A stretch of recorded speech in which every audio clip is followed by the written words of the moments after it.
पहला आज का पहला आदेश ही वही जारी किया है कि जो हमारे चिकित्सा शिक्षक हमारे छात्रों को जो शिक्षण दे रहे हैं उसका प्रॉपर फॉर्मेट में जो क्लासेस हैं वो नियमित लगें। और जो डॉक्टर्स हैं तो उन्हें आप क्या मैसेज देना चाहते हैं डॉक्टर्स को?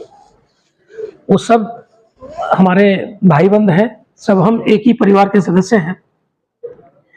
मेरा मैसेज नहीं है, मेरा अनुरोध है कि हमें जो कार्य शासन ने सौंपा है।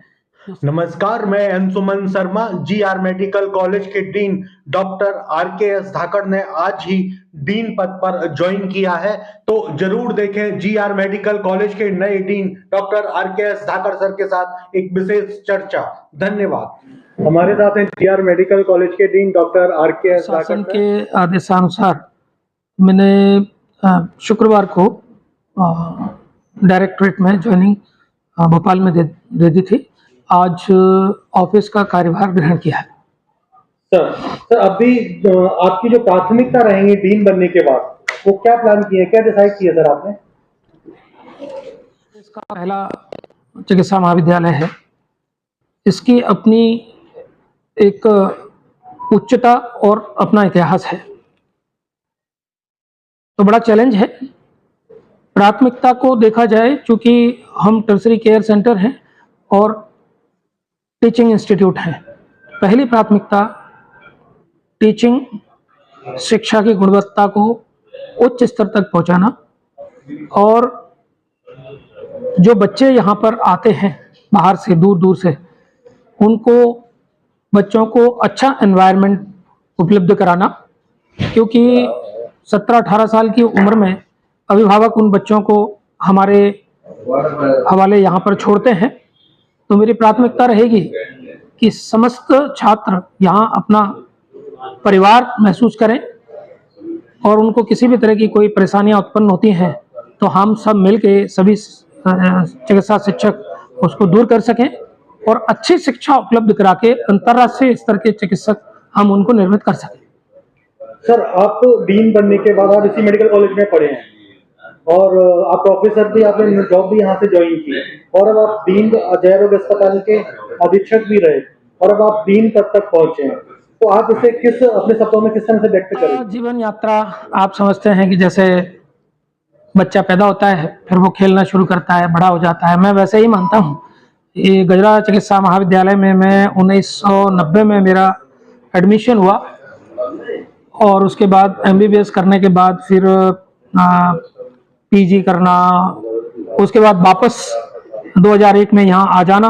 तब से लगातार किसी न किसी कार्य में मैं लगा रहा। मुझे जो दायित्व सौंपे गए, कोशिश करी कि उन पे कैसे भी उनके साथ न्याय हो। शुरुआत में मुझे पोस्ट ग्रेजुएट जो PG छात्रावास है उसका वार्डन बनाया 2005 में। उसके बाद फिर पंडित रविशंकर शुक्ल छात्रावास का वार्डन बनाया। उसके बाद ट्रॉमा सेंटर का नोडल अधिकारी रहा।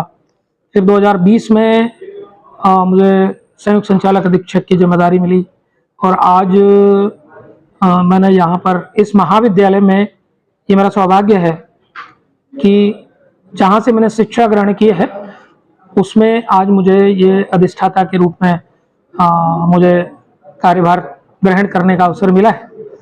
तो मैं अपनी खुशकिस्मती मानता हूँ कि इतने ऐतिहासिक महाविद्यालय की मैं सेवा कर सकूं। सर आज से ही आपने ज्वाइन किया यहाँ मेडिकल कॉलेज में, और पहला आदेश क्या जारी किया सर आपने? चूंकि मैंने कहा ना कि शिक्षण संस्थान है, तो चिकित्सा शिक्षा ही प्राथमिकता है। अभी पहला आदेश ही वही जारी किया है कि जो हमारे चिकित्सा शिक्षक हमारे छात्रों को जो शिक्षण दे रहे हैं उसका प्रॉपर फॉर्मेट में जो क्लासेस हैं वो नियमित लगें, और लग रही हैं इसको सुनिश्चित करके विभागाध्यक्ष के माध्यम से वेरिफिकेशन के साथ में वो कार्यालय में आए। और इसके आगे का विवरण ये रहेगा कि हमारे विभागाध्यक्ष उसमें फीडबैक भी लेंगे कि चिकित्सा शिक्षक प्रॉपर तरीके से शिक्षण कार्य कर पा रहे हैं। सर आप जैसे मेडिकल कॉलेज नहीं पढ़े हैं, तो आपको क्या कमी लगी मेडिकल कॉलेज में जैसे आप दूर करना चाहते हैं? देखिए, परिवर्तन प्रकृति का नियम है और चेंज, बदलाव करने की, इम्प्रूवमेंट करने की हर जगह गुंजाइश रहती है। जिस तरह से व्यक्ति अपने स्वयं के व्यवहार में परिवर्तन लाता है, वैसे ही हर जगह परिवर्तन की हमेशा गुंजाइश रहती है। तो मैं मानता हूं कि पूरे विश्व में जिस तरीके से शिक्षा में भी परिवर्तन हो रहा है, वो हमें भी अपनाना है, क्योंकि जो हमारे छात्र हैं वो ग्वालियर में या मध्य प्रदेश में तो रहने वाले नहीं, पूरे देश भर से आते हैं। तो देश के अन्य अन्य कोनों में जाएंगे, विदेश में भी जाएंगे, तो उनका स्तर इतना उच्च हो कि वो अपने आप को किसी से कम ना समझे। सर आखिरी सवाल, एक डॉक्टर, जो डॉक्टर्स हैं, तो उन्हें आप क्या मैसेज देना चाहते हैं? वो सब हमारे भाई बंद हैं, सब हम एक ही परिवार के सदस्य हैं। मेरा मैसेज नहीं है, मेरा अनुग्रह, अनुरोध है कि हमें जो कार्य शासन ने सौंपा है, जो शिक्षण कार्य सौंपा है और जो क्लिनिकल कार्य सौंपा है, बस 8 घंटे का समय यहाँ जो रहता है उसके साथ न्याय कर ले और पूरे न्यायपूर्वक उतने समय अपना अच्छे से काम कर ले, फिर किसी को कुछ कहने की आवश्यकता नहीं पड़ेगी। जी, थैंक यू सर, धन्यवाद।